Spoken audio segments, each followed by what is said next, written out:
What is this? This is a city, and it is the day that it's color, and it's the day that that church burned down.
That looks pretty old to me.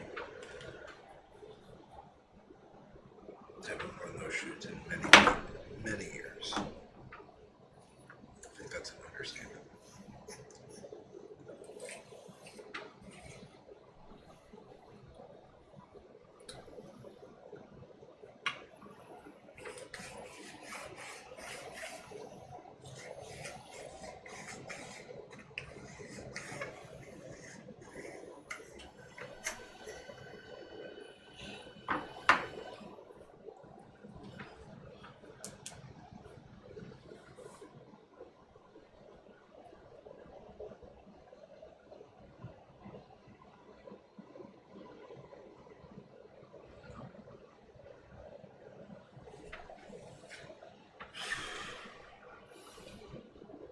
Super impressive stuff, just jet black.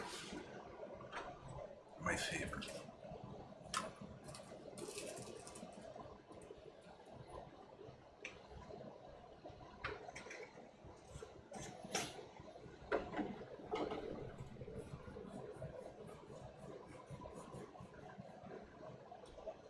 I see something. Okay. Maybe something good. Who knows?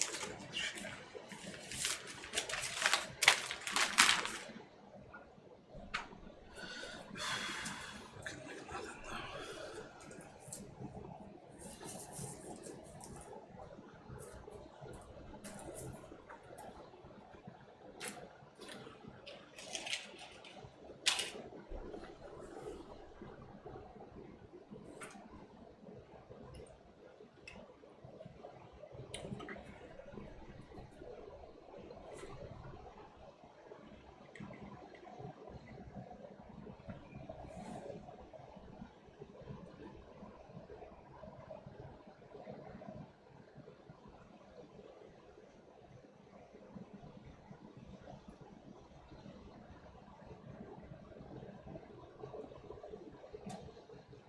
Alright, that's a whole lot of nothing.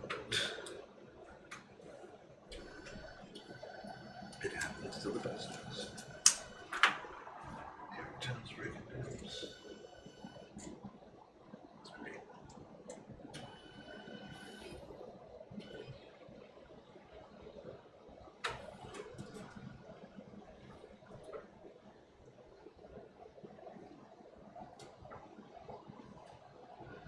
What on earth am I looking at? Ah, classic, an alleyway. Always an alleyway. I like this particular alleyway though. That's a nice shot. It's too bad this film has literally been sitting on top of the scanner. Wow, that's nice. The lighting was beautiful. This film has been sitting on top of the scanner for, oh God, Dara, look at how long I haven't scanned. At least since last year, which isn't, you know, anything impressive. Scans. December 5th. Did I really scan that as recently as December 5th? No. Very confused. Very confused.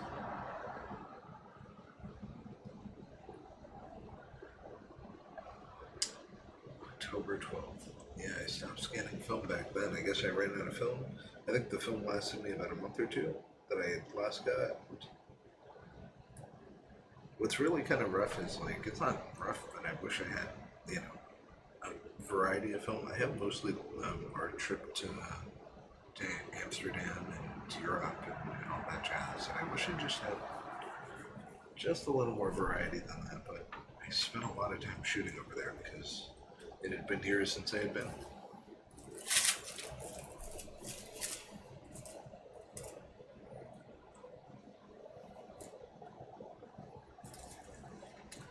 Another one of the alleyway. Clearly I'm trying to bracket to get the best exposure, but I would say that that first shot, I mean, it's overexposed, so it's not perfect, but it definitely is nice to look at. Easy on the eyes, as they would say. This one's not bad.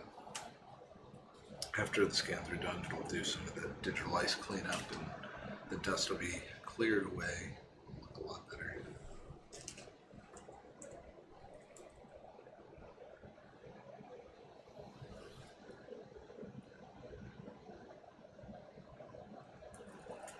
Ah, the computer's gonna die, of course. But of course, what else would it do? It's one of those days. Yeah, I haven't scanned since October. I clearly had a roll left to scan.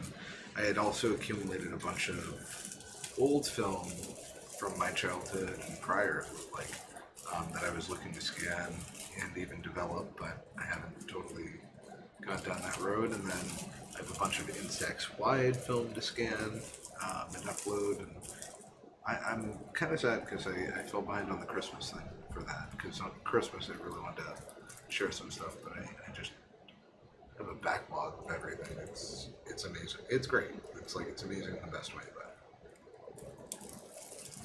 another one of those walk by shots. There's going to be a book of these one day. Just people walking by in the center of what I deem to be an interesting facade. That'll be the whole book title in one go.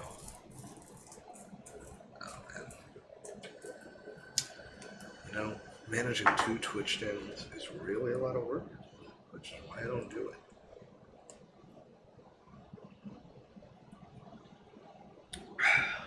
But I could use this channel to direct people to that channel, and I suppose that would work. Who knows? I believe this is another one of the person walking by, or the person walking by per se. I wonder if it can't be the same person. It's basically the same stride, unless I did rapid fire. Looks like the same person.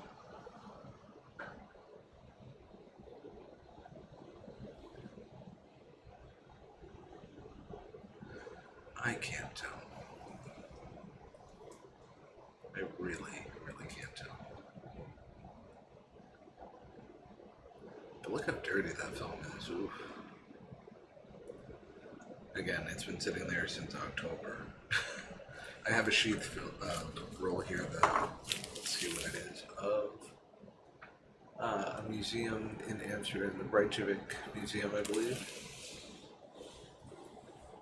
That's going to be nice to look at, some of these photos I took inside the museum. One of my favorite photos came out of that museum, and I've never posted it. I could try to find it and share it, I suppose.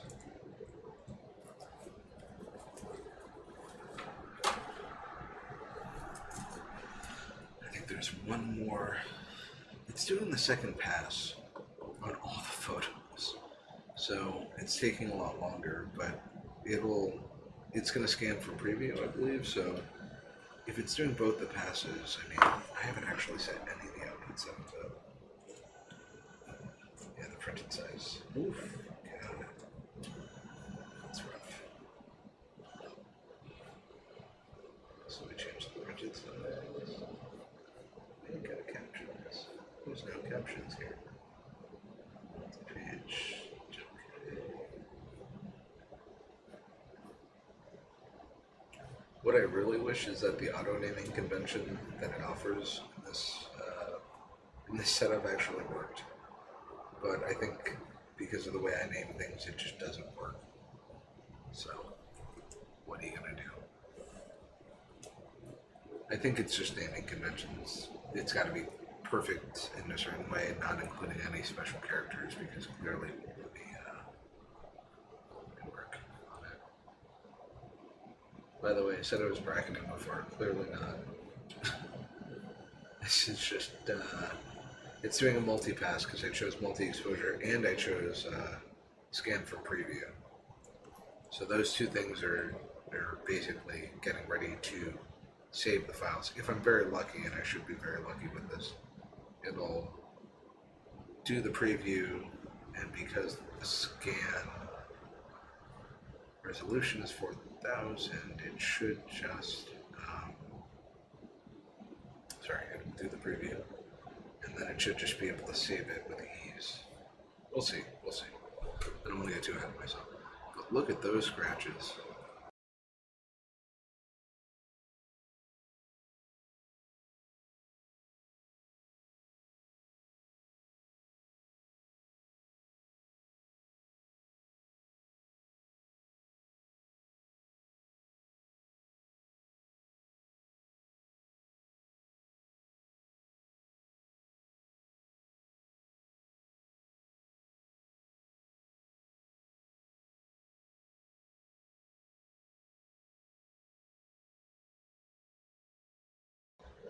Yeah, those scratches are pretty rough. I have been messy with this film. I have a lot to clear off my desk. I just got 16 rolls of film developed, and I feel like it's a good start, but I have to clean up things, so doing film is easier. I have 2 stacks of Instax wide photos I haven't scanned that are overdue by what looks like 2 months now. I mean,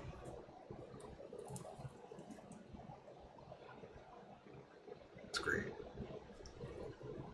I have a self-portrait that I'm really excited to scan that I've neglected to scan. I mean, I have 100 self-portraits, but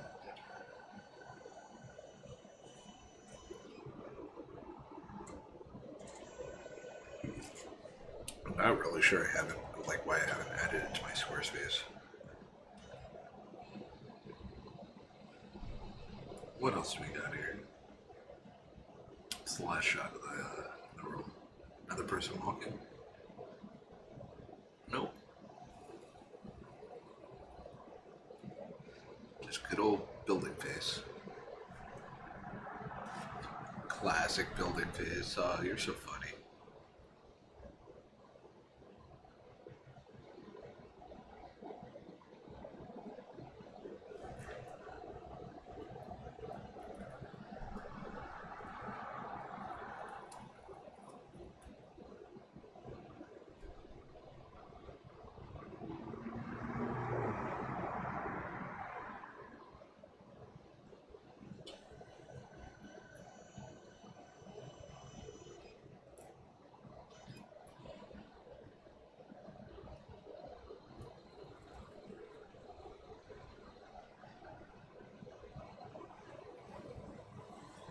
Alright.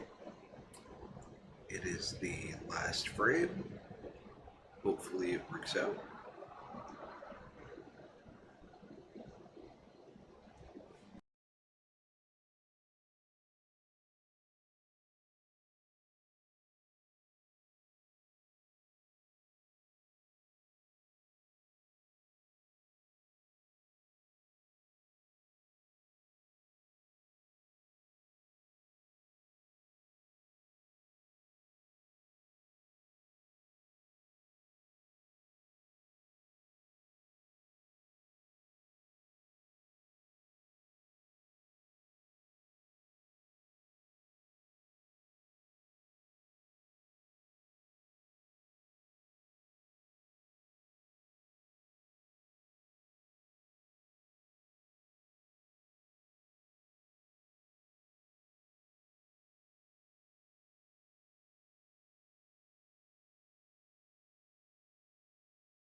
Man, oh man.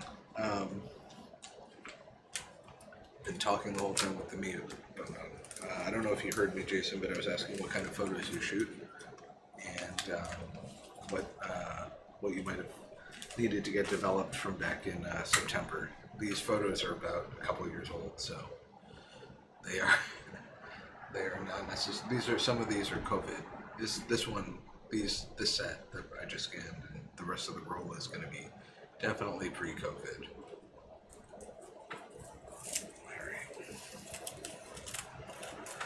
That's the end of the roll. Let's begin the roll. Okay. Alright. 1, 2, 3. Where's my thing? 3, 4, 5. Cut right in between that stack of 3 I have with the church. That's going to be a panorama. Labor.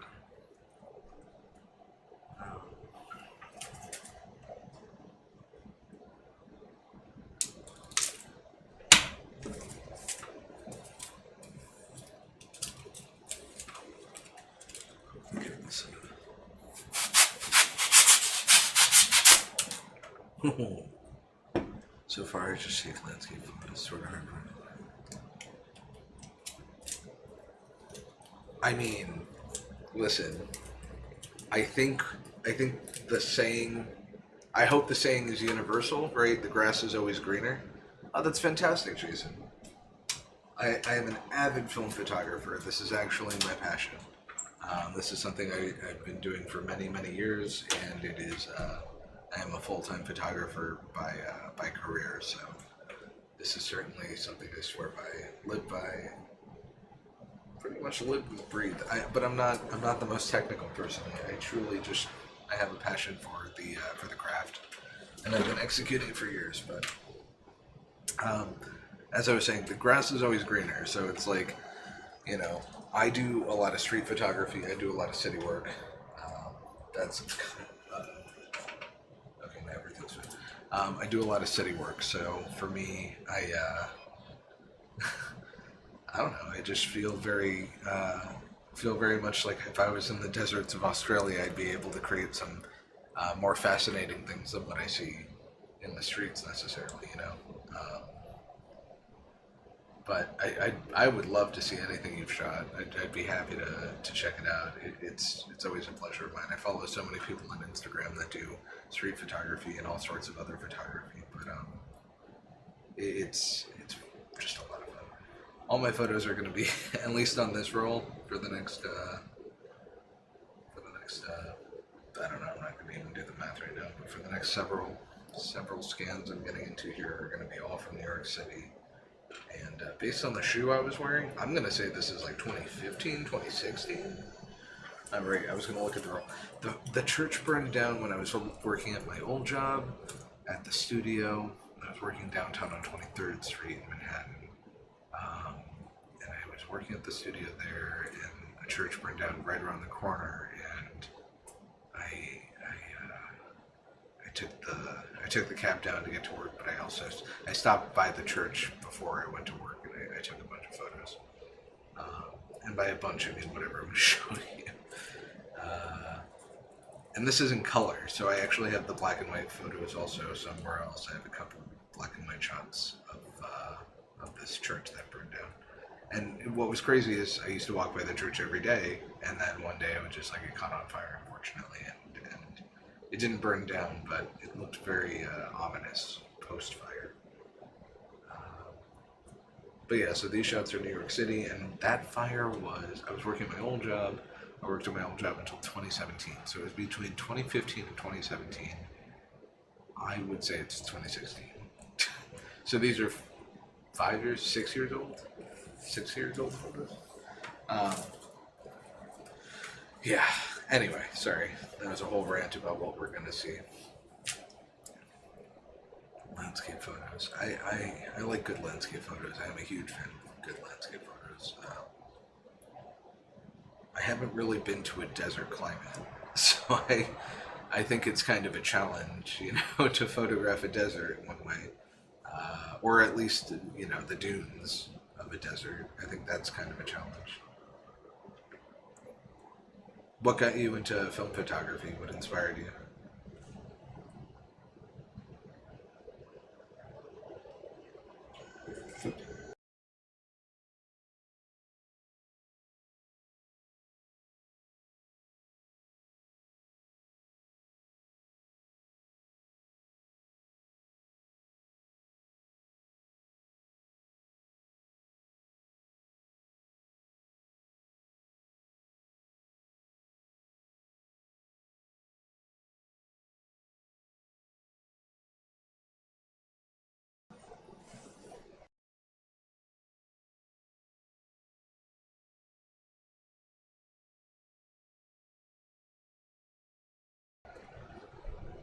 See, I really want to develop at home.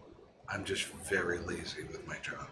I come home from work, and at the end of the day, it's not. I used to be able to develop in my bathroom comfortably, black and white, and I stopped doing it for a while, and then now, and by now I mean in the last year, I actually got the Cinestill. I don't know which C41 powder you're using, but I got a Cinestill pack. So, oh, that's awesome. So you shot some medium format film, some larger. You should definitely. Oh God, you should definitely do that. I I dropped my film off today. Actually, it was about 1.5 hour turnaround, and or about 2 hours turnaround. But I went down to Brooklyn, New York, because I live in Connecticut, a state outside of New York. Um, and I went into Brooklyn. I dropped off my film. They developed it, and it's about $4 per roll of 35 millimeter film. So a smaller format than than medium format film that you would use in the brownie. But because I cut and sleeve my own film at home, this is something I just do all the time, and I happen to have a 35 millimeter scanner. It cost me $4 US per roll, which uh, led me to drop off 16 rolls from years past. And that turnaround was so fast. I mean, you gotta understand.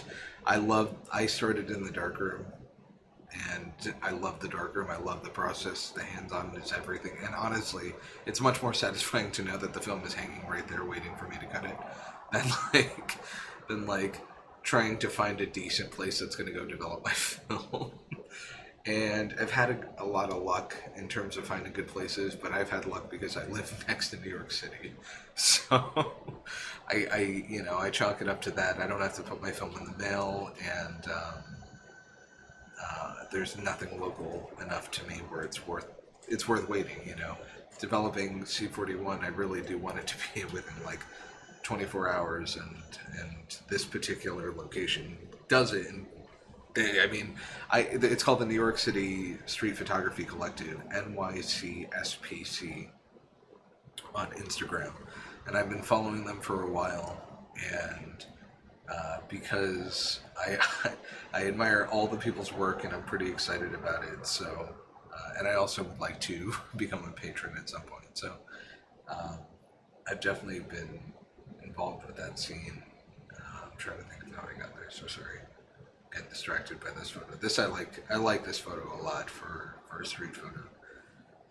Oh yeah, $4 a roll. So yes, I have a C41 kit sitting here where I could mix all the chemicals and reuse the chemicals and probably develop at least 20 rolls, no problem. I don't have 20 more rolls right now, color, but I have about 10 to 15, and I could develop them at home, but I just don't have.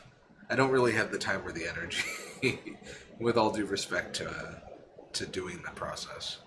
Um, I have other things I'm doing, so if I can go spend a couple hours in a different town to go get it developed, I mean, 16 rolls, if they're all 24 exposures, we're talking, and I shoot mostly 35 millimeter. I'm gonna start shooting some of the large format film I have, which is 4x5, but 35 millimeter film at 24 exposures was like, hey Google, what's 24 times 16?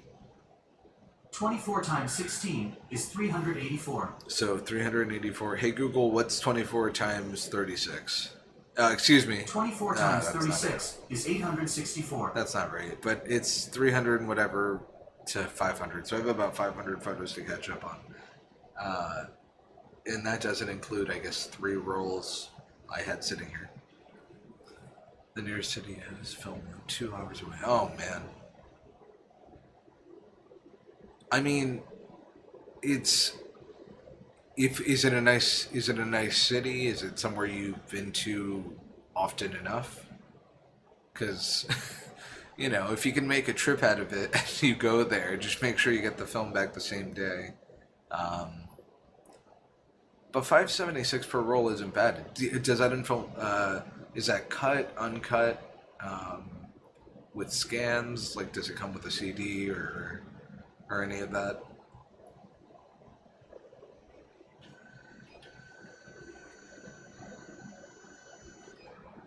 I was fortunate I got my current film scanner. I was using a flatbed, and I was in school for, most of the time when I was scanning film that I had bulked up back in college. And I was using the school scanner. But when I got out, I had a flatbed that just barely cut it. I mean, barely cut it for my standards, right? I use an Epson. I still use it. It's an Epson 550, Perfection 550. I think it's a 650. I don't know. It can scan medium format film as well. Just one strip at a time, but it can still scan it with a holder. I'm using the Nikon Cool Scan. It's something I used back when I started doing photography and conversion to digital photography from film. And it is primarily a 35 millimeter strip scanner, and it has an adapter for 35 millimeter slide film. I do not have any slide film. I do not have the kind of budget to withstand accumulating slide film, but so that is what slide film. Ektachrome, I believe, is the big E6 processing, and for a while it stopped, like, at least as I got older, from when I started processing, or shooting that kind of film, they stopped processing it into a lot of places, because a lot of places closed down, because digital photography became rampant, and shut down 1 hour photos.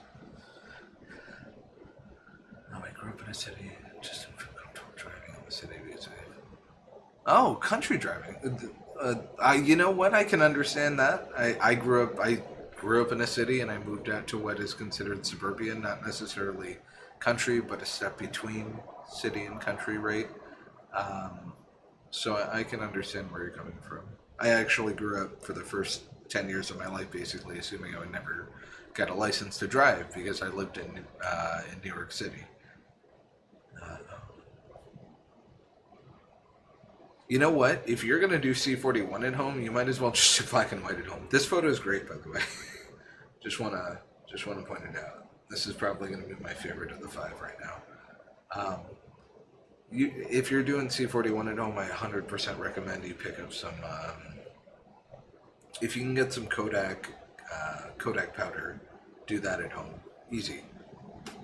I say it's easy, but I'm not doing it. Especially black and white. Black and white is much easier. You don't have to be careful when you're doing C41 because C41 requires a lot of ventilation. Make sure you have a lot of air flowing through. Otherwise, you're going to have, you might encounter some issues. That's the number one thing with C41. But black and white, you can just do in your bathroom.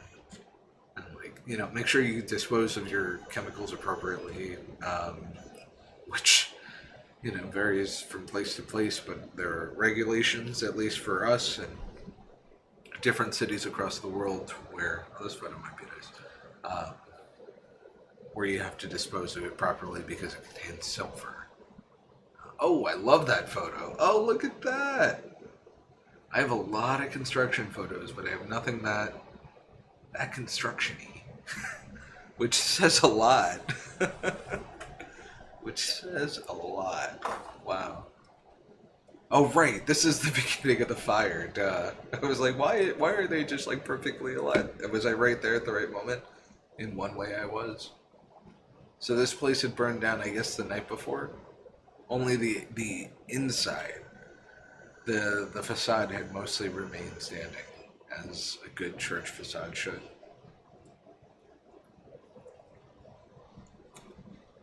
This is the last one of the 5.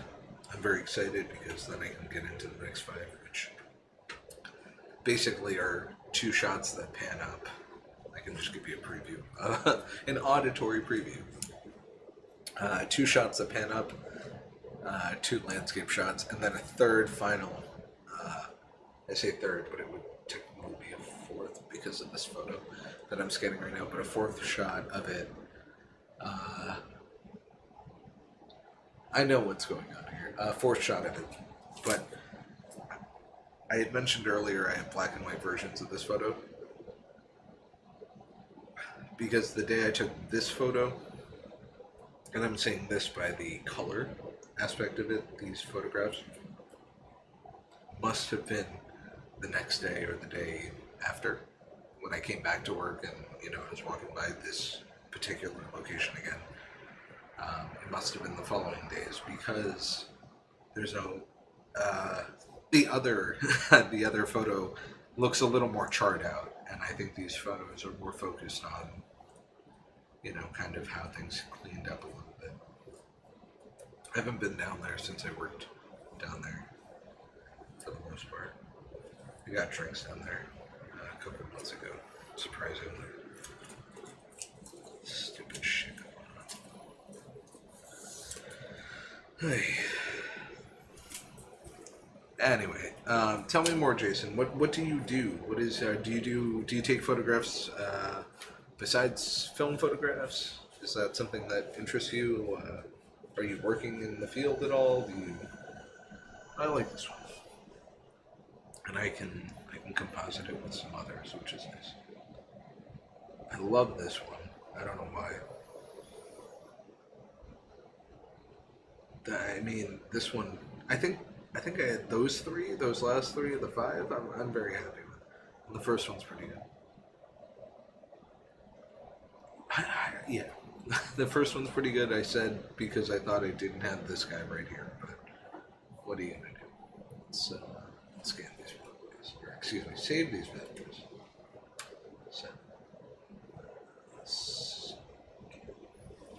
Okay. So I bought my first one in mid-July for my brownie. I have 12 cameras, 3 of which are 8mm film. So I have another given that posted this way. So that's fantastic. That's excellent. That's so cool. Is there a reason you got into photography? Yeah, like is there a reason, like even as a hobby, you were like, hey, I'm gonna pick it up. Is it, dare not to be rude, it's like your phone. You're like messing around with your phone. You had some fun. You saw some cool stuff, and you were like, maybe I'll do that. The Exodiast. Thank you for following me. I really appreciate that. Hope you're doing well this evening, the Exodiast. I don't know why that kind of makes me laugh. If I could just go on and honestly, I play games on this channel, so mostly my life is about photography and video games every once in a while, and I do a lot of printing and all this stuff, and I try to do a cool Instagram. Thank you for following me, Jason. I really appreciate it. So it's kind of funny that like I'm actually spending some time here. It's because I got all these roles developed. I'm glad you're into film photography. I'm glad you're actually into developing at home. There's some great people to follow. There's this one young guy on YouTube that's really good. His name is William Verb, and if you haven't seen his stuff, I'd be surprised. But he's very good at bringing kind of this kind of like pursuit of photography and pursuit of analog photography. He does a really good job at it. Just getting started with photography. Are you really? That's fantastic. The Exodus. What do you like to shoot, or what got you into it?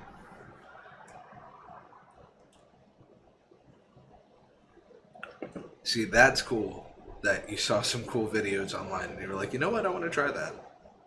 Honestly, so what I'm doing right now in that idea is I'm actually trying to get into circuitry and programming. I've been doing photography for my entire life. Like in terms of like, I started in high school and I'm 31 now, so I've been doing it since I've been 14. So 17 years solid. I've been doing photography related things in my life. Now I'm interested in the expanse of photography. So imaging science is kind of where I'm headed, and I want to do more science related photography things because I'm fascinated with just how light works and how we accept it in our lives. Like there's a lot of stupid people in the field that believe, oh, you can't be a photographer, oh, like whatever nonsense, like you just took that on your phone. It's like, no, you don't understand. Like people couldn't afford to be photographers back in the day. That wasn't an option. You couldn't just go and be like, oh, I'm just gonna be a photographer. Like you had to be of a certain class. You had to have certain kind of money. And taking photos wasn't just a thing. You had photographers out there who were bringing journalism to life, for instance, with photography, and they were providing real solid evidence to facts being written down. Because words can be disputed, but photos sometimes cannot. Anyway, that's a whole different thing. Let me catch up with the chat. That's great. What kind of what photographers exist? What photographers have you followed or checked out? I actually watched one. See, that's great. Boy, so I don't know. This is how much I like photography, right? I know how to develop black and white. I know how to develop color. But I still found videos of William developing the color, and I was like, oh, he does a really good job of talking about this. So I'm like, I consider myself a veteran in terms of like, this is just what I do. But it's very cool to see like, oh, hey, he's doing like the very, like, I'll watch people's amateur videos and basic videos. He's not an amateur in any way, excuse me. But like, I'll watch people's videos that are showing people how to do the basics because I'm always curious if there's something new, to learn about or whatever. So William does a hell of a job really explaining it. And he does, for C41, his, explainer videos are pretty much on point, 100% what you have to do. So he's really great for film stuff. And his photos are fantastic. Street and portrait, but only with close friends. Portraits on the street, the exodus are harder than not. I try to do a lot of street photography, and it's quite difficult to spend. Oh, I have to focus on getting these done because otherwise they're just going to sit here. So street is fantastic, but portraits on the street are a challenge, and understandably so. But the worst that could happen is someone could say no. And if you're welcoming and warm, people may say yes. You never know. Do you collect cameras as well, or just got the only? I actually do collect cameras, Jason, above my computer, and I hope it never falls. I picked up an IKEA wall-mounted shelf, and I have 2, 3, 4, 5. I have 5 cameras up there right now. I have my Polaroid SX70 that has I think it's an exposure meter on the top. I'm pretty sure it is. I have a Brownie up there right next to it. I have a super graphic. No, excuse me. A Speed Graphic 4x5 handheld large format camera. I have, those are 3 cameras that I've owned and collected over the years. The next one was a gift from my brother. It is a Polaroid 104 or Polaroid 102. It's pretty much in mint condition, but I think it takes 220 film, which is kind of crazy because I actually work at Saturday. I can't even explain to you. Upper Wings how it feels to do this rather than anything else. Anyway, so it's a Polaroid 102 or 104. It takes 220 film, and I was on Instagram or something, and I saw on somebody's story that there's a company in Shanghai, or is it Shanghai? I think it's in Shanghai or Singapore. Allegedly, there were photos of 220 film, and this particular camera takes 220 film, and I think it takes 220 film. Anyway, it's Sunday. It's gonna be Sunday for me. I'm still not in Sunday. Um, anyway, it's a Polaroid that takes both Polaroid film and like old school Polaroid sheet film and Polaroid or 220 roll, and then I have my Polaroid land camera. I think it's like a 5 something or a 3 something. I, I used to shoot the peel apart film when it was available, and I'm not a wealthy person, so I cannot afford to go and buy peel apart film. When I was shooting the peel apart instant, we're talking about instant film. That was the quote 4x5 large format instant film at the time. That was for me. I was shooting it between the years of 2000. I was using it from the years of 2008 to about 2015. That's when it got discontinued. And when it got discontinued, unfortunately, the prices skyrocketed, and they haven't produced it since. So you can still buy packs of the film that are from like that expire in like 2016 or even 2017 if you're very lucky. And that film, I mean, it's just the most delicious film. But I was shooting it handheld with my Polaroid for a bit. It came in a black and white, or excuse me, it came in a color 100 ISO film that was I mean, it was delicious. Like, it was crisp. You needed the light, but if you had the light, oh, it was beautiful. So what I would do is it has a PC port on that particular camera, and I threw my flash on top of it because I wanted to shoot with color and flash. And that was just, those photos always look pretty nice. The the black and white film was 3000 ISO, which means you could shoot in low light. You could shoot indoors and get a portrait indoors. I think I own, it's so funny, I forgot all about this. I own one black and white and one color, and I've never opened or shot it or anything because I never want to lose that film.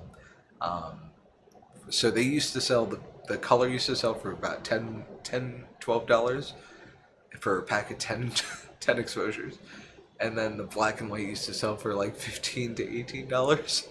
Maybe, I think it was about that. Now, I think each pack sells for like $150. And I'm not laughing because I'm like, man, I have these packs that can make like $300. I'm laughing because it's so absurd and so obscenely priced, but so unavailable because the process has moved on.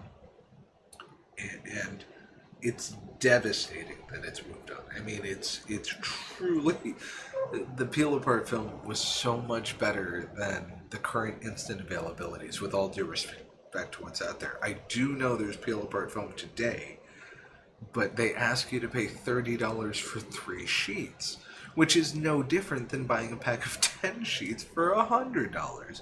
And at that point, I mean, come on, you're losing money. Like, people can't afford that. But the process is limited. The people who are making it are fortunate. Excuse me, I have to do this. The people who are making it are fortunate enough to be smart enough to reproduce the process, but had bought the chemicals, had bought the machinery. I think the company is called Moment that chose to do it currently, where you can get peel apart film, but they cost so much. There was a time in which it was so affordable to do it that it was worth spending the time and the money to accumulate to do it. So that's my rant. Anyway, that's the 5th camera I have sitting above my shelf. I have on a bookshelf off to my right, I have another Kodak, kind of like consumer grade camera. And that's the best part about Kodak. And it's sad that Kodak's going out of business. Not going out I really shouldn't say that. They're not going out of business, but their products are really not photography related all the time because they're trying to maintain their status quo. I have a couple of Kodak cameras, another Polaroid camera there that I modified to take. It used to take some battery, and I modified it to take AA batteries. And then I have a Nikkor. It's an underwater camera, and I haven't ever used that. But these are collecting. And then I have another underwater camera. It's a Nikon. No, it wasn't a Nikkor. The one before it was a Nikonos. It was a Nikonos, not a Nikon, not a Nikkor, a Nikonos. And then I have a Nikon yellow kind of panoramic looking camera. And then I have this other camera that I got when I was actually a kid called the iZone. And that's a very weird camera. So to summarize your question, Jason, yes, I collect cameras. I have some other cameras sitting in a container, where they just kind of they're cameras that I just don't need to display or care to display. So anyway, let me catch up on the chat. I have been going on it for a while. Todd Hito, Pierre Lambert, Brandon Mulfey fell. I don't know, and some local ones. That's pretty cool. The Exodus. Where are you living? Who would be considered a local one? Like, is there an Instagram I could check out that you follow? Todd Hito's a fantastic photographer. I believe I've seen Pierre T. Lambert, but I'll check. Lambert is familiar. Working Saturday. It's Sunday. It's Sunday. Yeah, maybe Jason, but Zeus. It's true. It's time travel is not allowed in the chat. Actually, that's not true because time travel is occurring in the chat at all times. Because time travel in jail for me. You aren't meant to eat the film, Zeus. Well, you never know. It is delicious. I'm telling you. It's just the textures of it. You know what's even crazier? I never got to shoot it, but the peel apart film I'm talking about, it's called Fujifilm FP100C. That's the color. They made a silk textured one that I really wanted to check out, and that was interesting to me.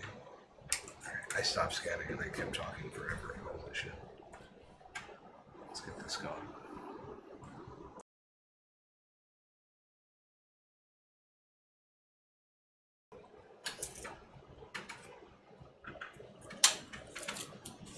I had 5 viewers at one point just watching me talk about film.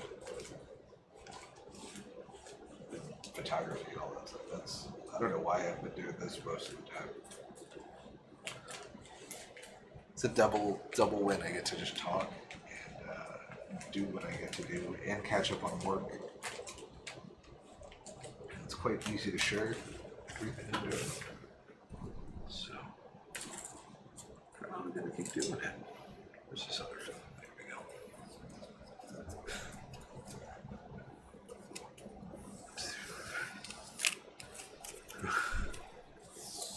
Alright.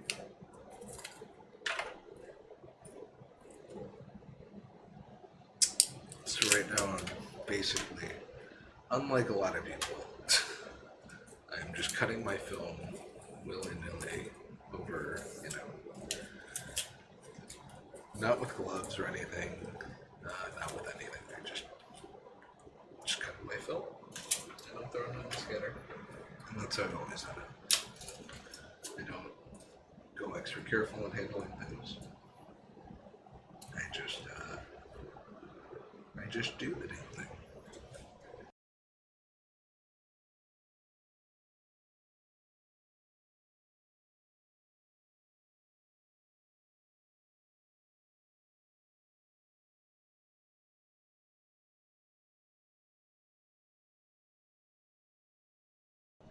New camera will be here between the 20th and the 25th. I'm so excited. What camera did you pick up? Right, you had said you had gotten another camera on the way. What camera did you pick up? Have you any interest in shooting the Instax camera? Instax wide film. I don't know if I went off about instant film. If you have any interest in the instant film, that is the film to be shooting. Those minis are nice, but they're not. I don't know. I wouldn't write home about them.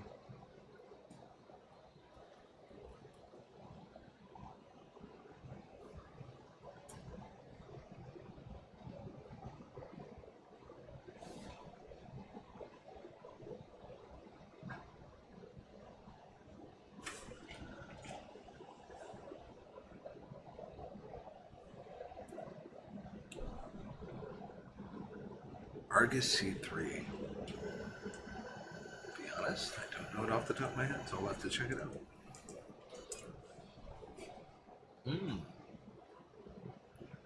That is a rangefinder. Very cool. You're planning to shoot with that? Or you're collecting cameras as well?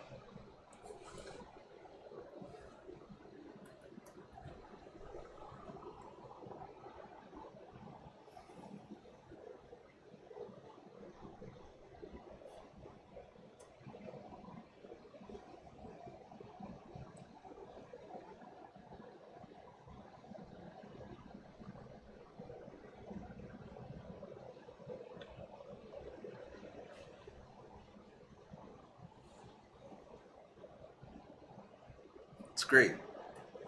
It's great. It looks like it takes 35. Yep.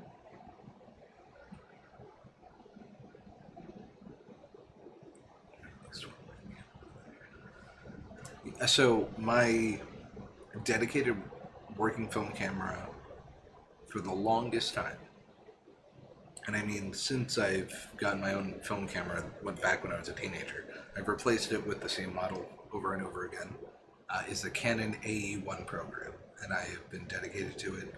I picked up a 35mm lens because it comes stock with a 52mm lens, I believe, or 55, and I've been shooting the 35 for a while.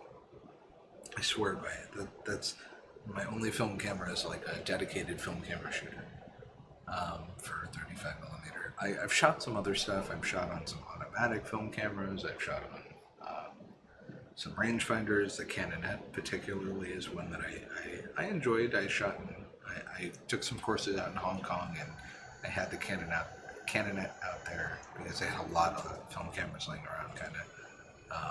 So I took the Canonet out there and I shot with that. That's a rangefinder. Rangefinder is a challenge, but it is, I mean, it's a way of shooting that you get used to. So I highly recommend any attempt at a rangefinder.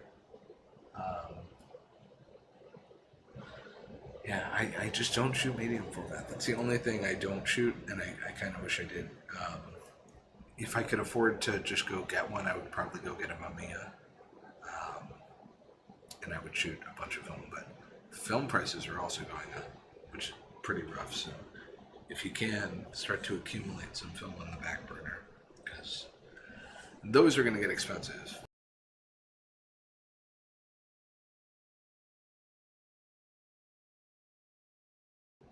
What else do you do, Jason? Like, if it's your hobby, what's your main drive right now?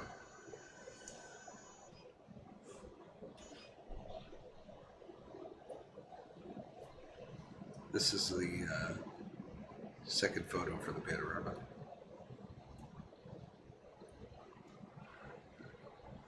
I don't know if you have access to B&H Photo, but if you do, you should always use B&H Photo for everything you do. Every single thing you do. I think they ship internationally as well, so if you have access, if that's something you can purchase from bnhphoto.com, or yeah, B&H Photo. They're perfect. KEH camera is also good. I don't think they go as far as B&H internationally, but who knows? They offer a lot of good camera deals in terms of used cameras and not return gear, but people selling their gear.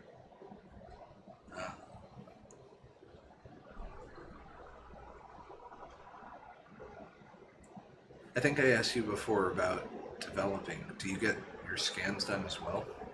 And you said 8mm. Are they photo cameras, or are they? Is that like motion? Hopefully that'll change. What are you trying to do?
The locksmith industry. That's pretty cool. I know nothing about the locksmith industry. Um, what do you have to do to get into the locksmith industry? And the 8mm is motion camera. Yes. There's some major, at least U.S. productions that I'm aware of that have been pushing to utilize film, plastic gelatin film again for their projects. So hopefully their resurgence is going to lead to a lot more 8mm film availability.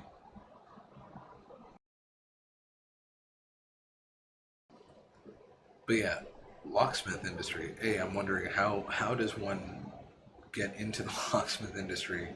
How do you unlock your way into the locksmith industry?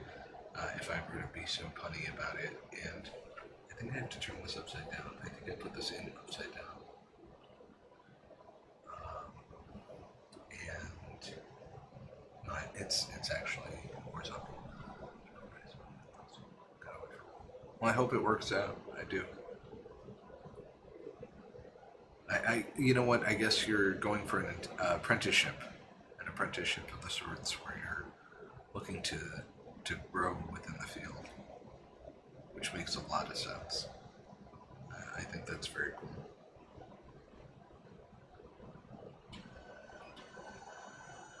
What got you in? Why the locksmith industry? What do you? Is there something about it? I guess is a better way. Something that drew you into it. Same thing with photography,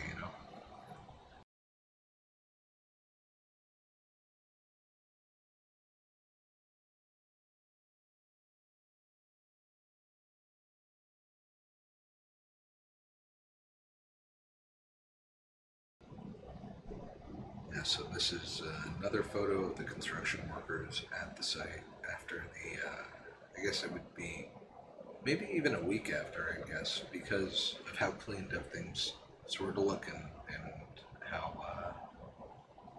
I remember this exact photo, not gonna lie, I remember taking this one, and I like this photo a lot.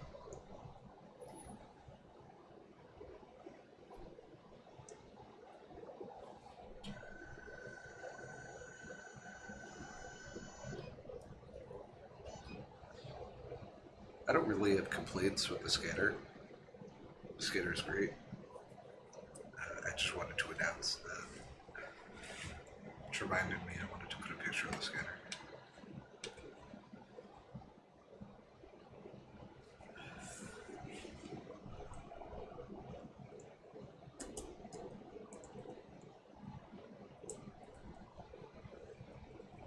Is it a 4,000? It's a 4,000.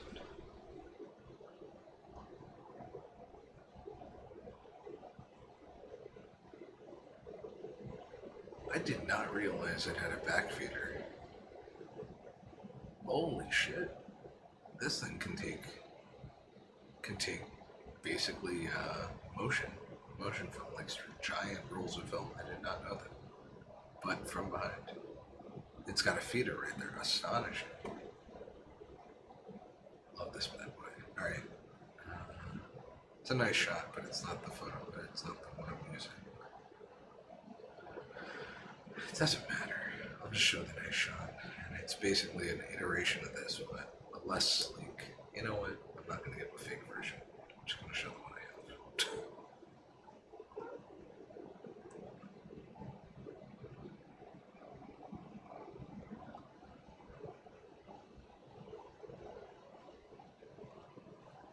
This one here. Let's go here. Drop the image into here. To be honest, you got into picking locks from playing a bank robbery crime game Payday 2. After looking into locksmithing, I started picking locks and found them. Hey, that's pretty cool. I've never played Payday. Is the Payday series fun? Like, yeah, I'm sure it is, but you know, like, what is it about the Payday series? Because is it a cool? It's cooperative, right? Like in terms of like you're working with your allies within the game to do the heists. If I'm correct. They changed the layout of Streamlabs. Film the scanner.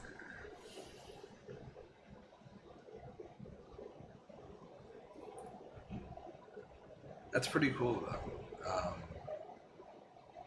And that you got into picking locks. Skyrim, I believe, is another game in which you can learn to pick locks in one respect, right? They have lock picking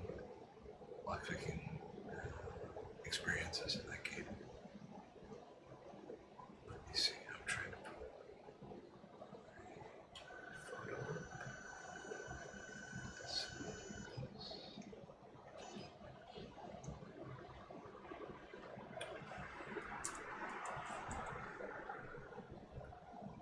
Alright, so this is the scanner I'm using right now.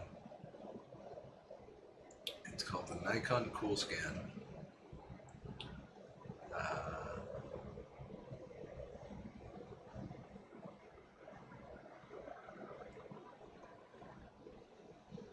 So it's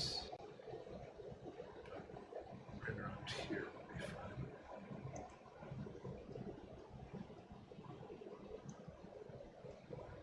It's my current film scanner. It's the Nikon Cool Scan. I actually bought this from a former supervisor of mine at one of my last jobs. He was trying to unload it, and I bought it from him for about $600.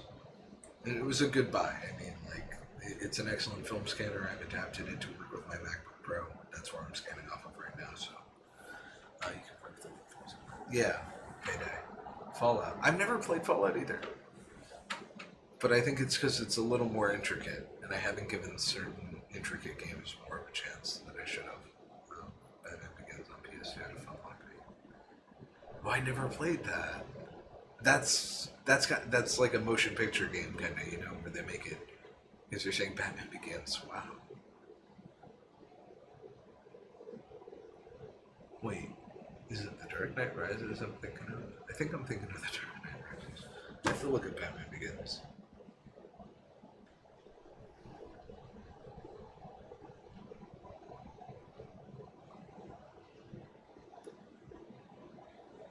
No, that is what I believe The Dark Knight. Like, that is the beginning of the Dark Knight trilogy, excuse me, the Christopher Nolan trilogy. Alright, let me rotate this bad boy. Yeah, so this is this church. It had caught on fire if you had been here the whole time, it's like a couple of weeks before, and then, like, 30 minutes before, it was like about a week earlier, a couple of days prior to that, maybe the same day. I've just extended it. I think it's about a week after the fire had occurred. This is a photo of the remaining scene. here's a photo of the workers. They're cleaning it up. She found the frame. There's another photo of them. I think between the two of those photos, I like both of them. I know for a fact that like the first photo I need to drop the crop. Wait, that means the next one too. There's the next one. The reason I have to do 5 frames rather than 6 frames is because my sleeves are only 5 frames wide. My negative sleeves. Alright. Do this right. Just gonna scan with the DSLR. Just hand it over the desk. It's not a bad idea. That is what people are doing these days too. There's an app that, while not perfect, does the job. I downloaded it a while ago and I tried it out tonight on some film that I was looking through that I got developed today. And it is called Filmbox, one word.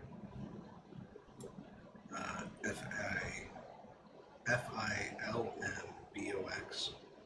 And this particular app helps you take photos or scans of your film. And it's pretty good. So I'd recommend it just for checking out or trying out. If you have some film laying around, any roles you might have developed before or gotten developed, you can try it out with that app. It's good if your phone camera is pretty good, but scanning with your DSLR is not only classic, but I dare I say modern. You know, not everybody is going to go pick up the scanner.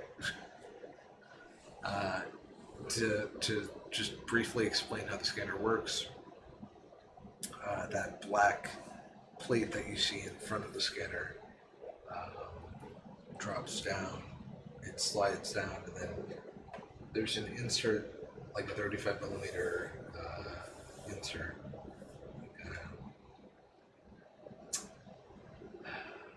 What is it? It's not a sheet.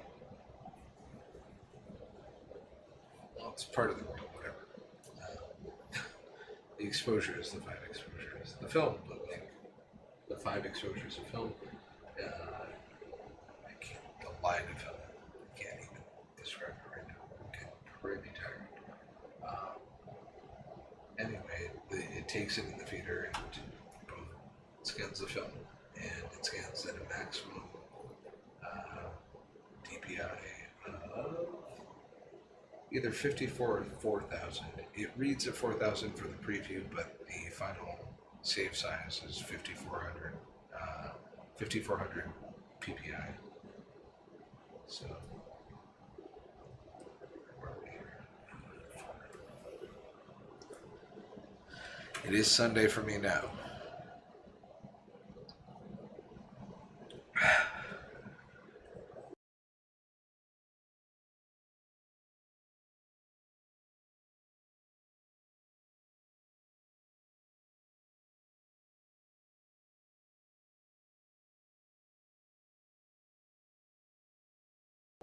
What kind of DSLR do you have?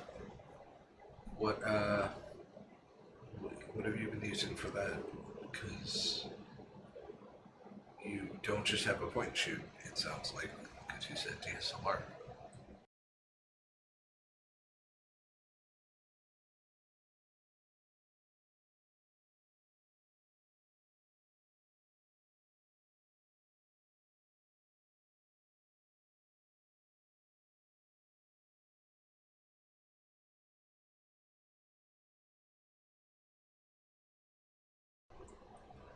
That is the end of this particular roll of strip. There we go. God, I was looking for the word before strip. Film strip. So that is the end of this particular film strip, and we have some more to scan from this roll. So far, so good. I like what I've done. I gotta put my website up too, but maybe if I don't tonight, I'll do it another time. This is mostly for playing games, right? But I've been playing games because it's kind of a release, but at the end of the day, I really just love doing photography more than anything. Photo-related things. And while video games seem like a release, this is far more of a release, it feels like, these days. I don't know, man. I'm trying to get it in here. I never have this much trouble. I'm currently trying to slide my film into the film sleeve, and I don't have trouble. So when I do have trouble, because the corners keep catching on the plastic insides, I employ a technique that I learned when I was younger, and I cut the corners off of the film strip so that I make kind of a trapezoid top, and your film slides in really nicely without a camera on it, which I could put, but I don't feel like putting a camera on it right now. Without a camera on, you can't see, but making it, cutting off your corners really lightly helps you get your film into your film sheet a lot better.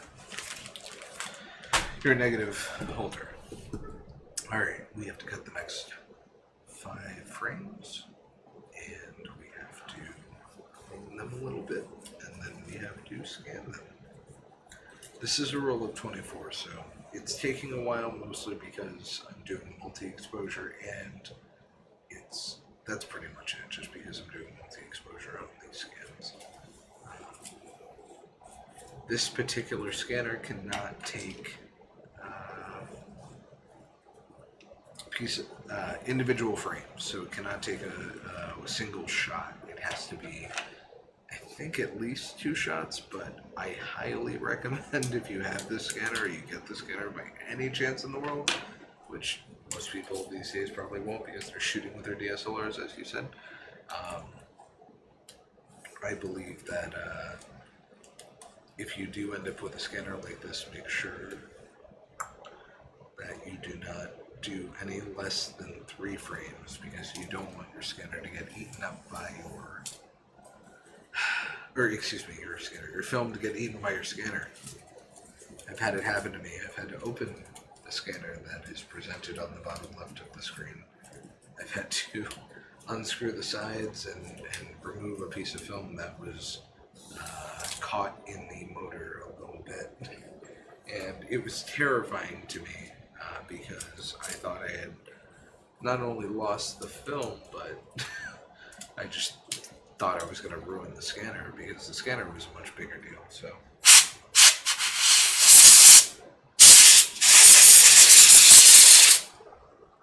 sorry if that's too loud. I just need to clean this film off a little bit.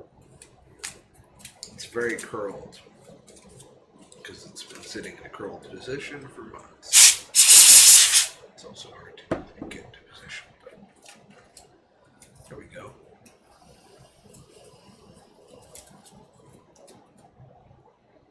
I totally 100% hear you. In terms of the prices of film, they are going up significantly, and with everything going on these days, they're probably only bound to go up. It's very, very unfortunate and very inaccessible, and I don't like it, but yeah. That's what I was saying. So Instax film, I shoot Instax wide, and that's actually a really fun format to shoot. They have their Fujifilm makes their kind of like Instax wide 300, and it works. If you take care of it, it's fine. But I wanted something with a little more flexibility, so I opted to get a lomography Instax wide camera called the Lomo Wide, and that camera has done me very well. It shoots Instax wide portably. It offers some exposure options. It offers a bulb exposure option. It has built-in flash that you can disable. and it comes with, I guess, different viewfinders. It's a good camera. It's a nice camera. It was very expensive for an instant camera, but it was a good camera, and now it's kind of almost done, unfortunately. Um, but the Instax Wide, that's a good film to try out. They have that camera. Then there's a very expensive camera that I don't necessarily recommend, but it's something I'd like to get if I ever have the money to get. And it has, you know, shutter speed and aperture functions on a portability scale for the Instax Wide. So it's a good option if you have a good camera for it. But if you don't, getting the Instax Wide 300 is still a good thing to do. I'm sorry. Let's see. The 1100D. What is the 1100D? Is that a Rebel? Okay.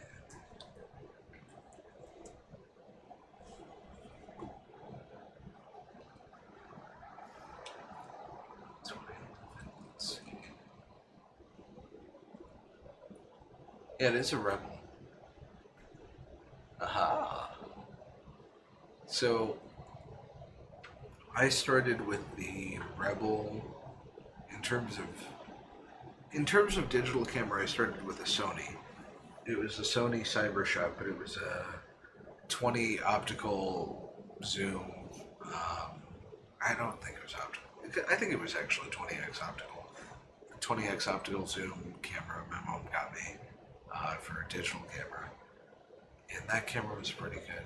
But then I upgraded to the Sony Rebel XT. And that was my driving force for the longest time. Let's see. Oof. Also gotta pay attention to the film. Yeah, so you started at the T3, and I think the XT series came after the before the T3. So the T3 is an upgraded version of the XT series. And that is an excellent camera. The XT series is fantastic. Canon did a great job with all that. Don't need to be there.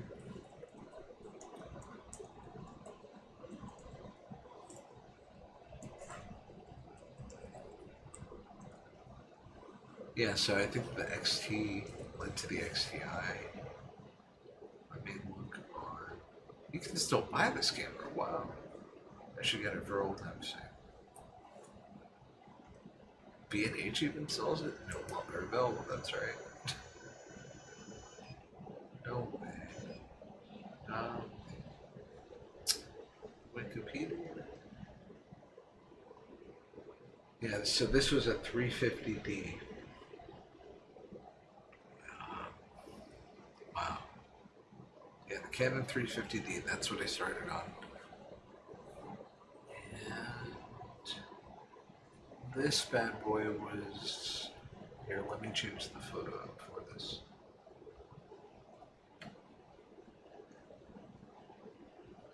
Should do it with, I mean, I had the lens, so it didn't matter. Just might as well do it with the lens. Oh, shit. Oh, yeah. No, I mean, I feel like you can develop 8mm somewhat creatively within a 35mm tank, but you might have to have a tall one. I've never tried to get that kind of film onto a reel or anything, and I don't even know if you would do it in a reel. Maybe you would. I don't know.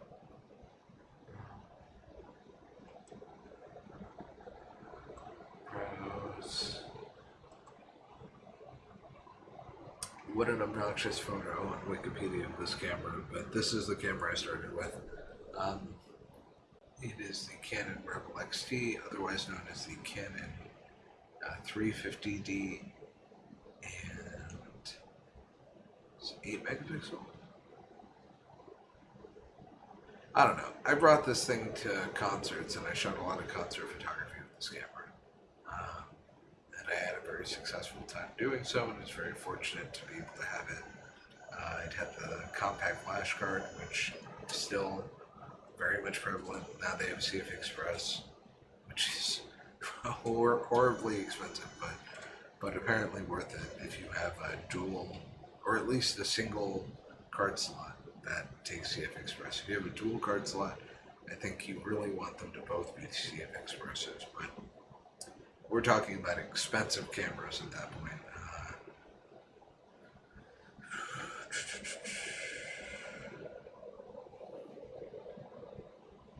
So this was a 350D.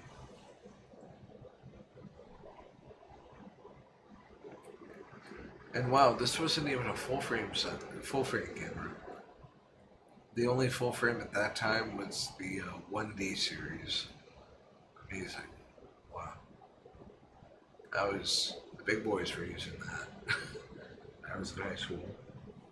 Eventually the 5D came out. It looks like between, I have to minimize it, or excuse me, this will learn. The 5D came out in what looks like 2006. 2000, end of 2005, late 2005. That camera, the 5D, is a good camera. Today, the 5D Mark IV still sells for about $2,200 or $2,400, and it is worth every penny. It is the last big flagship DSLR full frame camera that is not mirrorless. So I guess that is what makes it a DSLR. So it is the last major one. They still sell it, but if you can get your hands on a Mark, I used the Canon 5D Mark II for the longest time. The Mark IV is just, it's a testament to how good the camera was. I mean, even if you can get a Mark II right now, that's a good camera. You can still get those for like $500, and they work pretty good. I just keep talking about Canon. I'm a Canon fanboy. Anyway, no, I don't need to open that. Let's see.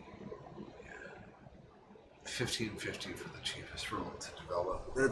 Yeah. Save up the money. Shoot in the meantime. Every time you shoot a roll, save up the money for every roll you shoot, and then get a bunch more developed at the same time. If it costs you $15 to develop a roll, shoot a roll, take $15 when you're done shooting the roll, put it in an envelope, and then do that. So that by the time you're ready to shoot, to go develop, you just bring that envelope and every roll you shot is accounted for. I'm not saying $15 is a lot of money or not a lot of money either way. It still is a matter of, it can be done if you want to do it. It does take motivation. I think the fire started overnight, and this is still the day after, because the fire trucks are still on the scene.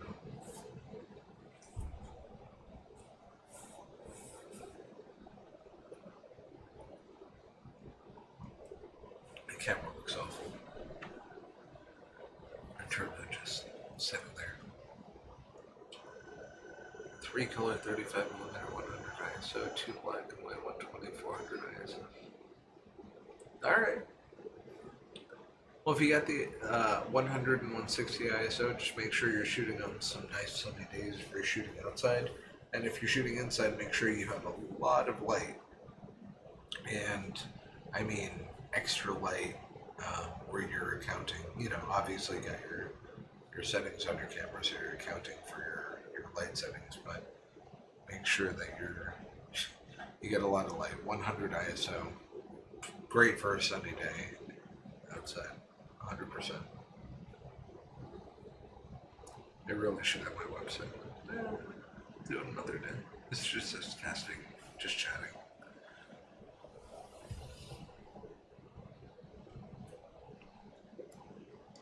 For me, it's 12:30, astonishingly.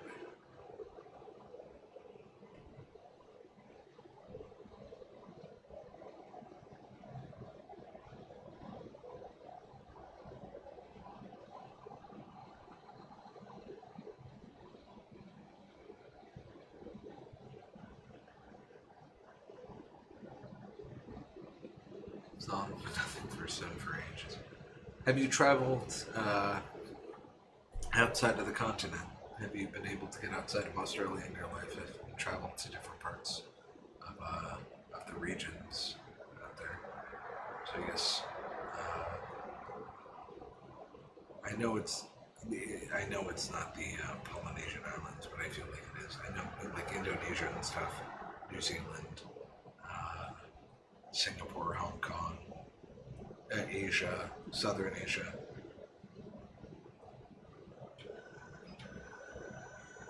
I was very fortunate to be able to visit Hong Kong when I was younger, so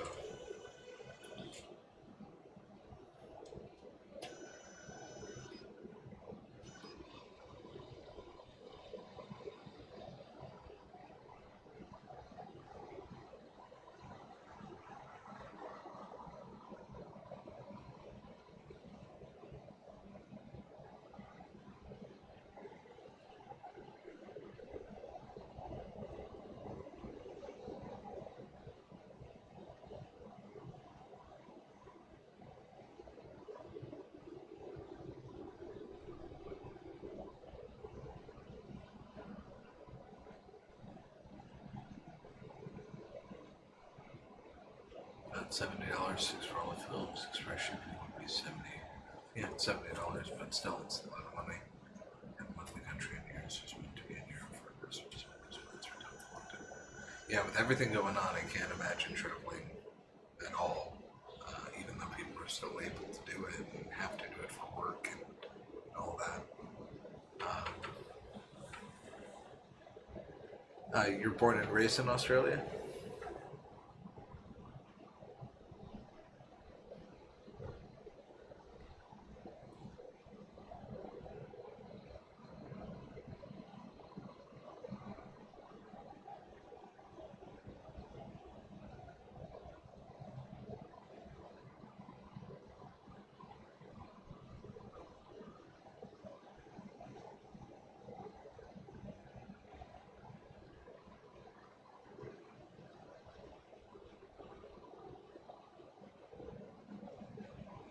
That's pretty cool.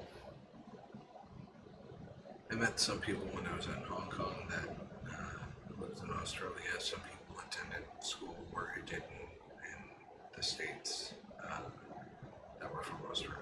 But it's never been somewhere I could plan to go to necessarily. It's never been on my radar because it is quite far. And while I was in Hong Kong, I didn't really get to go out to other places in Asia either, so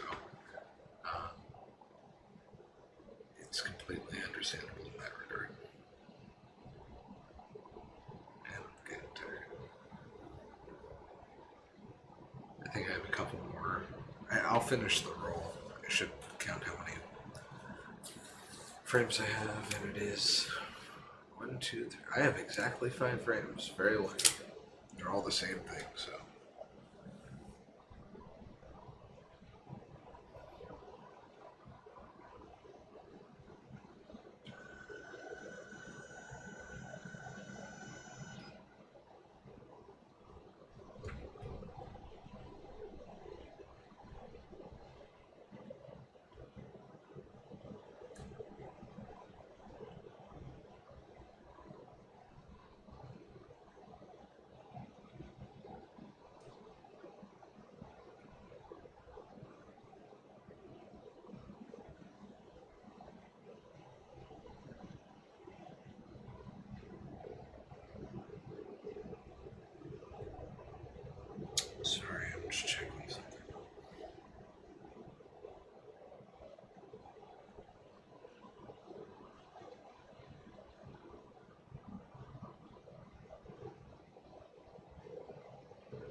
That's nice.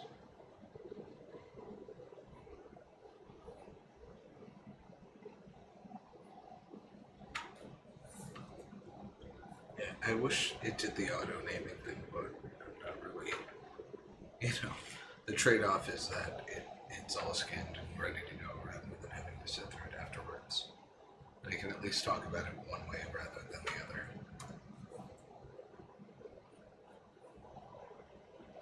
Much less maintenance. It's a shame this church burned down. I don't know if they rebuilt or not. I'm sure they have at this point. It's been years.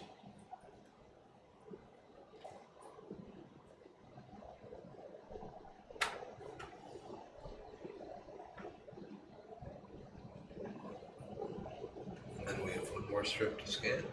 I think we gotta call it a night because I am pretty tired. I'm very happy with this particular strip, and it's not even the reason I was inspired to do this. I have a totally different Twitch channel, actually. It's Zeus Photography, Zeus Photography. It's all one word, and that is where I actually commit a lot of my time to in terms of doing this kind of work. This channel I actually just play video games on. But as I was saying earlier, it's a little fulfilling and nice to do this kind of work, and I much prefer it in many ways. So if you are interested in this kind of stuff, you can definitely, please actually follow Zeus Photography on Twitch, because eventually I will be more consistent about posting over there rather than over here for this kind of work. The reason I'm doing it like this today is because I'm using my laptop to scan, and it's making it far easier to do this kind of Twitch sharing, I guess, because that's what I'm doing. I'm just sharing the work that I love to do. Right now I'm getting the last strip that I just scanned into my film page here. This will go into a binder. That has all my previous scans. Rolls and rolls and rolls and rolls of film with my binder. That's replaced my other binder. That's replaced my other binder. So just years and years of work, all collected. And I'm always excited to scan my film. I'm always excited to share this stuff because it's my favorite thing in the world. Okay. Quite jealous of your location. You know, be jealous or not, you know, this is just life. I was fortunate in many ways to be born in New York City and to be raised for just a limited amount of time. Like I wasn't fully raised in New York City. I was raised until I was about 9 years old in New York City, but I ended up coming back to New York City on my own on a somewhat frequent basis from, you know, when I was 16 years old. So once I turned 16, I started coming back into New York City alone because I lived along the train route that could take me back to New York City about an hour away. So while I understand it's one thing to be jealous, photography isn't about being in the city and having access to all those things. It's really about making the work, and to have a hobby for film photography is expensive. If you can afford it, definitely do it. If not, you know, and you really want to do it, there's a way to budget for it. But if you're into photography, I mean, you know, your digital camera is going to prove you well, and I don't think I completely expanded on this, but there are gatekeepers of photography that think that just because you're using your phone to take a photograph doesn't mean that you're qualified to do so. I've been doing it forever. I think that if you're capable of taking a photograph that you love and you find aesthetically appealing, you should be entitled to be able to share that with everybody with no real critique. You know, it's not necessarily an art form for everybody, A, and B, I did mention this, and I still believe it. It's, photography is far beyond where it started. It used to be a classist kind of thing. If you were fortunate enough to be able to afford a camera or a photographer's services, you would get a photograph taken of your family or of yourself. But if not, you weren't able to save your memories because it wasn't commercialized and brought to the consumer eye until Kodak really took a big hand in developing the kind of technology like the Brownie, which Jason has. Like the Brownie camera is my film is skewed. The Brownie camera is one of the first consumer grade cameras that made it affordable for people to get into photography. It is basically the equivalent of the cell phone camera became to people, where I'm sure there were people back in the early 1900s that were like, oh, like, you're taking a picture in a box, like, how are you not taking a picture in a nice studio setting with a nice lighting and whatever. People were like, no, look, I'm shooting with a Brownie camera. Consumer grade photography is more important than anything in the world. It promotes things like citizen journalism. It promotes things like bringing attention. I guess citizen journalism is a broad term that can be applied everywhere. Basically, bringing attention to things that people don't know.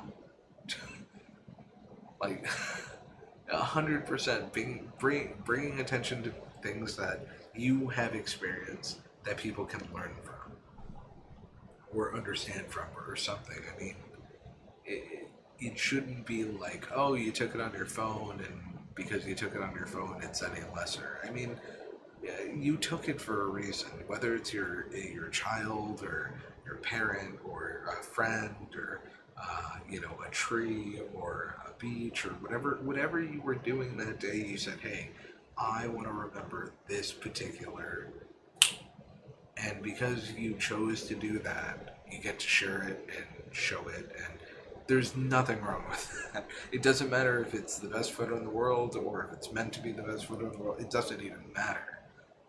Photography is so much bigger than that. So that's a whole spiel on that. It's more than that. I believe it is strictly about the moment, and I've always believed that. So if you take a photo, you're better.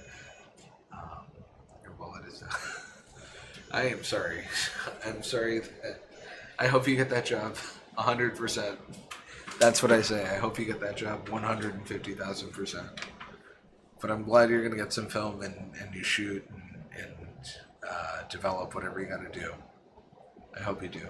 I have to change the skew on this film. It's scanning a little off because of the lead, I guess. Well, this camera is a unique C3.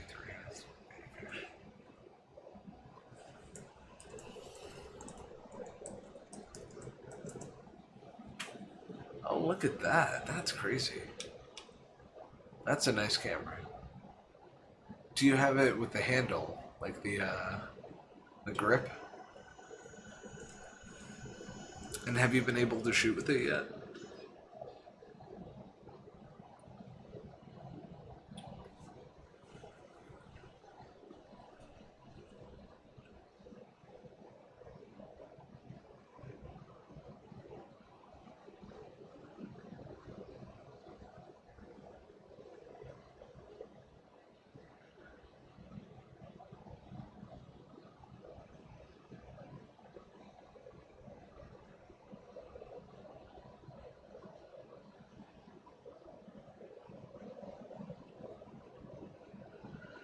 Oh man, the night is getting long.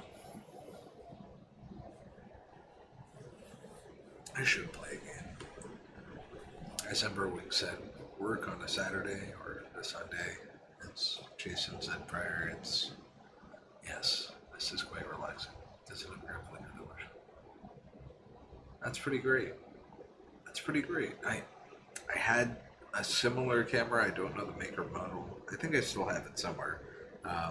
It has a grip handle. I've never developed that film, and I think I've exposed it to light on 2 different occasions. But that, I don't think, destroyed it because the film casing seemed to protect it from light besides what was being exposed at the time. So anyway, I hope you're able to get that developed, or you're able to develop it at home. You said you had the powder for C41. That's always impressive.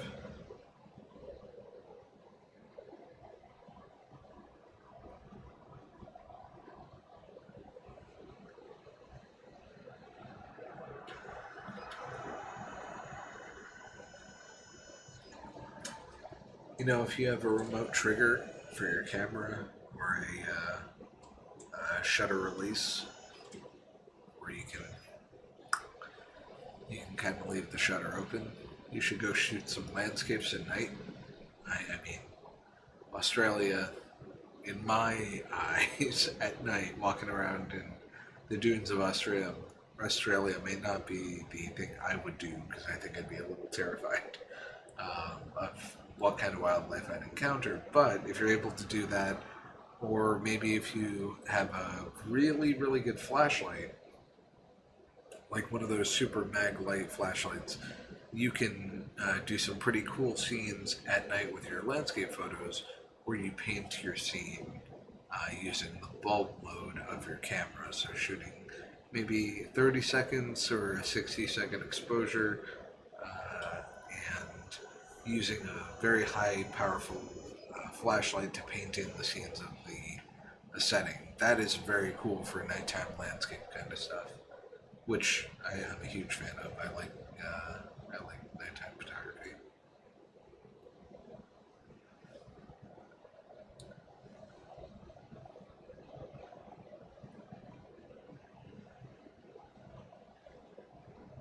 You say semi-successfully. What would you classify as semi-successfully?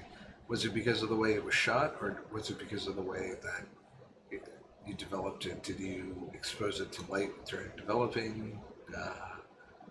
Is it cloudy? Because if it's cloudy, there's a solution for that, depending on the kind of cloudiness, of course. It's congratulations on developing film. That is a skill and an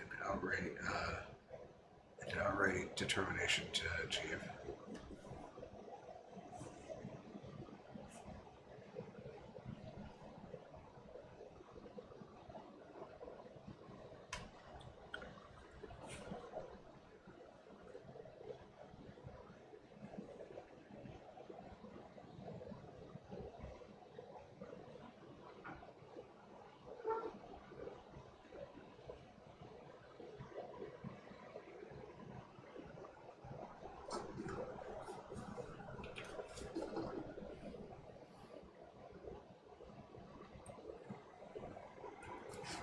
How long did the lid stay off?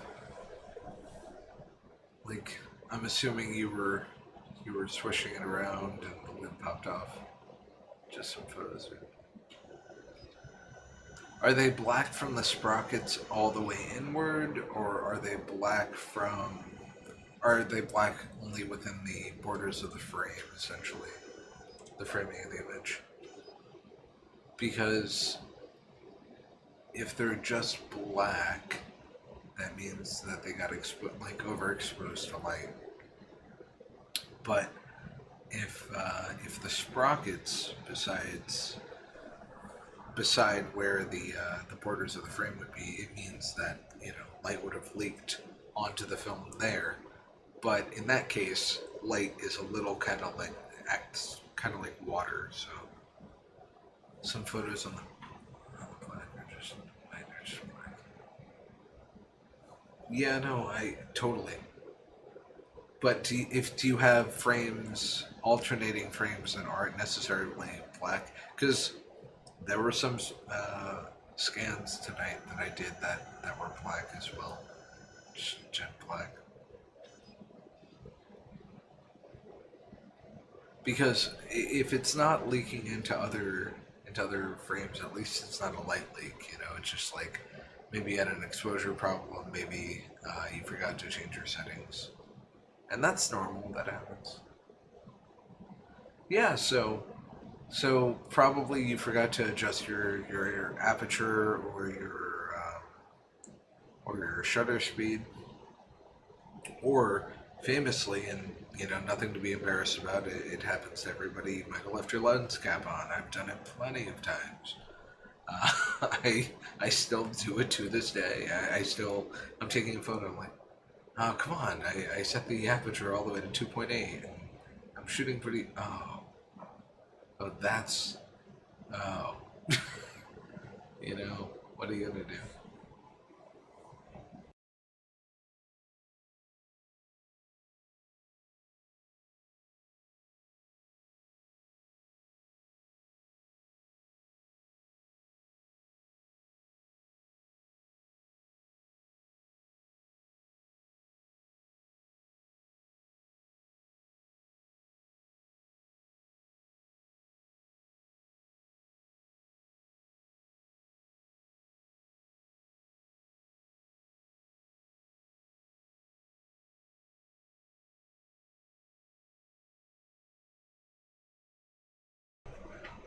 It could be the. If it's a lens cap, it's not a big deal. It happens. Um, you never you never know. You never know. It just could be that. Um, or was it that? I should ask. If not, it could have been exposure settings. Because you go from maybe if you're shooting outdoors, sometimes you go indoors and you take a photo pretty quick, or you snap it up. Brownie must have fucking won it. That's good. Oh right, because you're shooting with the brownie.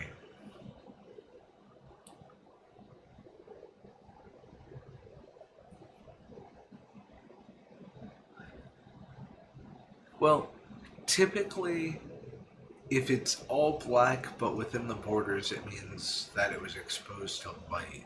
Um, because when you go to scan a piece of film that's all black within the borders, it means that it has been exposed to light. So it would mean that maybe the shutter on the brownie, because it's a matter of leaving the shutter open, the shutter was open for too long and it let too much light in, which the black basically on film is the light burning the film. Um, if it was because you skipped over a photo, you would have no light on that particular frame. So it would, rather than have black within the borders of a frame of a photo, it would be clear because there would have been no emulsion that had eaten away at the film, so that when it would develop, no emulsion, the rest of the gelatin wouldn't have been removed. And so if there's no light on the film, it won't remove any gelatin that would have been exposed, which means that it remains clear. But if it's black, that means that it's been exposed to light. And if it's jet black, I mean it's been overexposed to light, and it is typically less salvageable than something that is uh, underexposed. If you're shooting with any kind of camera, especially film, it's better to underexpose because you can always pull for your shadows, but you can't necessarily get your highlights back. Absolutely, and a brownie, while it's not necessarily a pinhole, it has a much smaller aperture, but it is a fixed aperture, and that means that you can be generous with light to an extent, but if you're outside on a sunny day, it's got to be like a thump thump, because I think you manually handle how the exposure goes.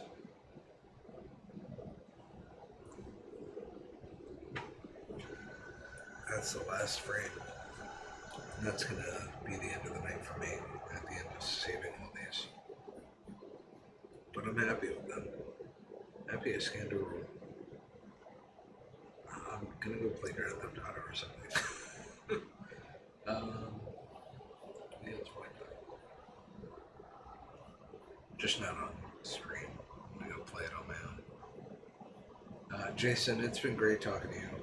I'm really glad that you got some film. I'm really glad that you're inspired. I'm really glad you stopped by to talk about it because that is part of it. It's about expression and it's about creating things that are cool and fun and interesting and good to explore for ourselves. I mean, it's part of the experience. So I appreciate you stopping by, and I hope the locksmithing thing works out for you. And I hope that your photography pursuits continue to work out. Next time you see me here, I'll probably not be doing photography. I'll be doing whatever ridiculous game I'm playing or whatever shooter I'm playing or whatever. But if you do want to keep seeing more of this, I do this kind of work on my other channel. It is Zeus Photography, ZeusPhotography,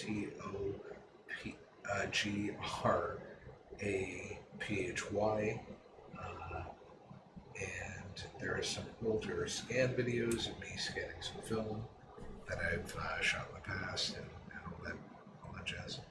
And it is very much a passion of mine, so I'm very happy to have done this. I'm very happy to have had people to talk to about it.